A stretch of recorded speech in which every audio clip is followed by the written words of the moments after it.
Sir, we've got an enemy minesweeper approaching. Don't worry about that, Seaman Szymanski. There's only a 1 in 85 chance that a battleship will be sunk by mines. Sir, there's an enemy battleship coming. Nothing to worry about, Seaman Szymanski. It's only a 1 in 17 chance that a battleship is going to be sunk by another battleship. Sir, we've got aircraft incoming. Mother of God.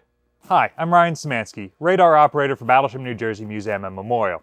Today we're going to talk about the different causes of battleship sinking.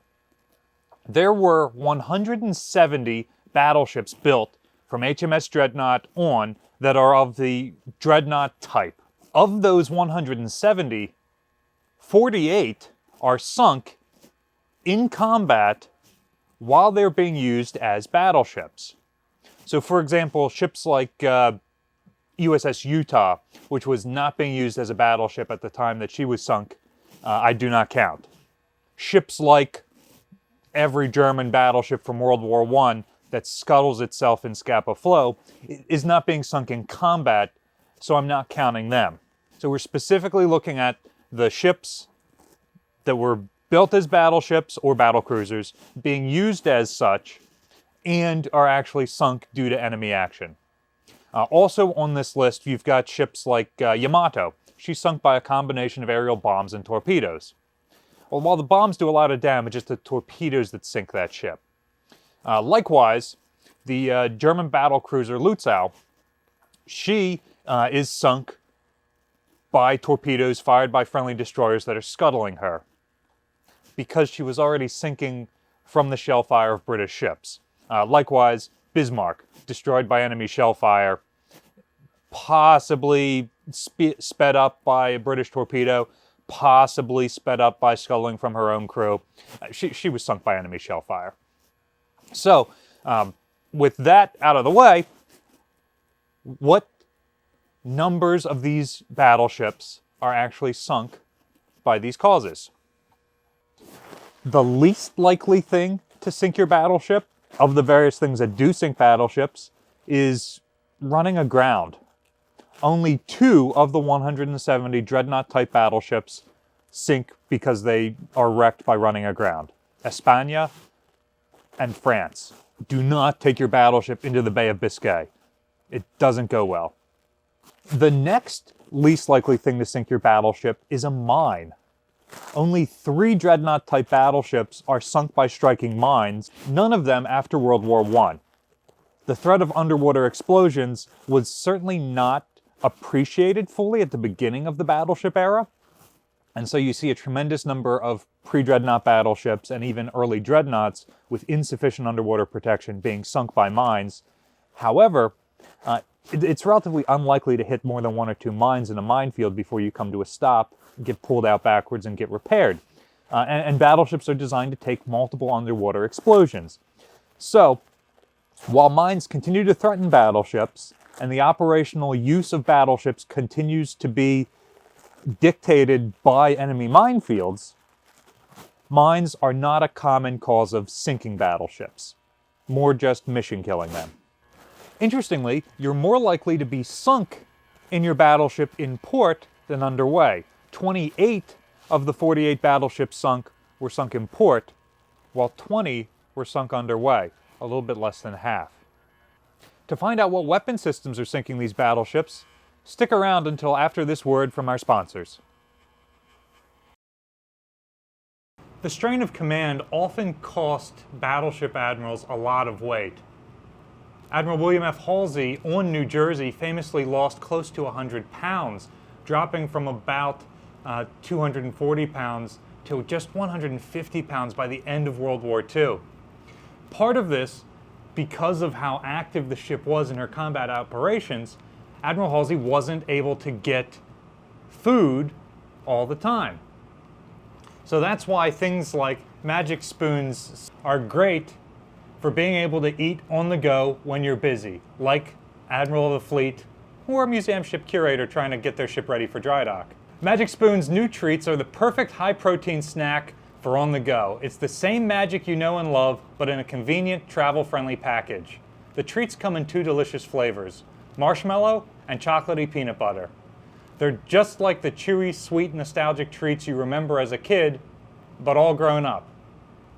Each treat has 11 grams of protein, just 1 gram of sugar, 1 to 2 net carbs, and is only 130 calories. They're perfect for pre or post workout fuel, snacking anytime, a kid's school lunch, or satisfying your sweet tooth.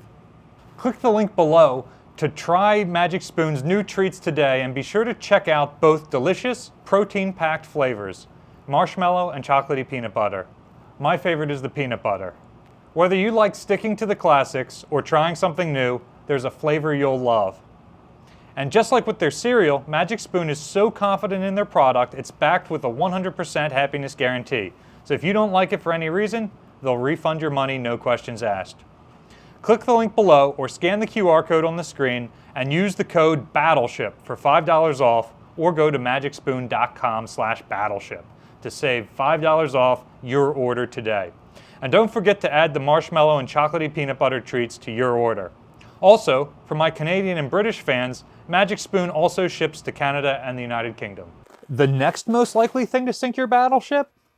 An accidental explosion. 6 Dreadnought-type battleships are destroyed by accidental explosions, making it 8 of the 48 Dreadnought-type battleships that are sunk being sunk due to some sort of accident. Next up, we finally get to why we're all here today: battleships fighting other battleships. Shellfire sinks 7 Dreadnought-type battleships. The next most likely weapon system to sink a battleship is an aerial bomb. 9 battleships are sunk this way. And finally, the most likely thing to sink a battleship? A torpedo, with 21 total. While I've never seen this actually enumerated before, it makes sense. You can take a tremendous number of shell hits, and unless they cause another detonation, like a magazine going off, a la HMS Hood, it's unlikely for those shells to sink your battleship. You have to put a tremendous number of 16-inch wide holes in a ship with 1,600 rooms for it to flood enough to sink. As opposed to torpedoes, it only takes a handful of underwater explosions from a torpedo to put enough holes into a ship to cause it to sink. So, now that we've looked at what types of weapons sink battleships, let's look at what types of delivery systems put those into a battleship. Are they aircraft? Are they enemy battleships? What is actually doing the sinking of these battleships? The least likely thing to sink your battleship is a ship that's smaller than a battleship, another surface warfare vessel that's smaller than a battleship. Destroyers, cruisers, things like that.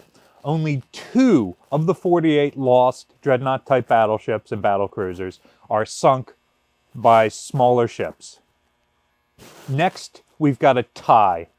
3 battleships are sunk by mines, and 3 are sunk by submarines. It's very interesting to see that submarines did not impact the major fleet actions of World War I, even though that is the time period when submarines had become an actual fully fledged weapon system in their own right. Likewise, as devastating as mines were, it's interesting that they don't account for any battleships being sunk during World War II. Next up, accidents. We already covered this. 8 battleships are destroyed by accidents. This happens from the beginning of the Dreadnought era to the end of the Dreadnought era. It happens with relatively inexperienced navies, like the Spanish Navy that only operates 3 of these capital ships, and super experienced navies, the British Navy, the Japanese navies, all suffer explosions like this or wreckings. So no matter how professional you are, no matter how much Dreadnought building experience you have, an accidental explosion in a space like a magazine or something like that is still a possibility for wrecking your ship.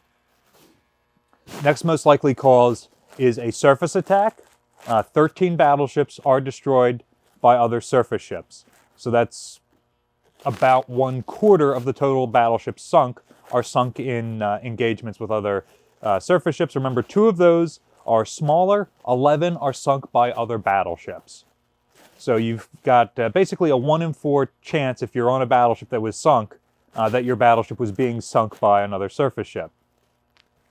And about a 1 in 17 chance, if you're on a battleship period, that your battleship is going to be sunk by another battleship. Or, the reverse of that, that your battleship is going to be able to sink another battleship. So 11 out of the 170 completed dreadnought-type battleships and battlecruisers are sunk in engagements with other battleships.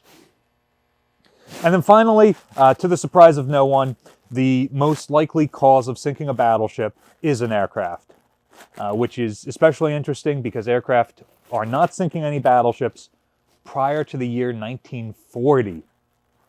So from 1906 up until 1939, aircraft do not sink a single battleship. And then in the last 5 years of battleships being sunk, 21, 1/4 of total battleships sunk, are sunk by aircraft. So aircraft are responsible for sinking 1 out of 9 dreadnought-type battleships, and 1 out of 4 battleships that are actually sunk. So, do these numbers make sense to you? Is it what you expected to see? Let us know in the comment section down below. Today we focus specifically on dreadnought-type battleships. However, another 40 pre-dreadnought-type battleships also sank. Do you want us to go back and talk about those in a future episode? Let us know in the comment section down below. Battleship New Jersey receives operating support from the New Jersey Department of State, also from a number of other businesses and private individuals like yourselves. For today's episode, we'd like to thank Magic Spoon for supporting our channel. Click the link below to get some Magic Spoon cereal today. You can build your very own custom box with all the flavors you love and use my code BATTLESHIP for $5 off. You can also support us by liking, sharing, and subscribing so more people find about the museum and our channel. Thanks for watching.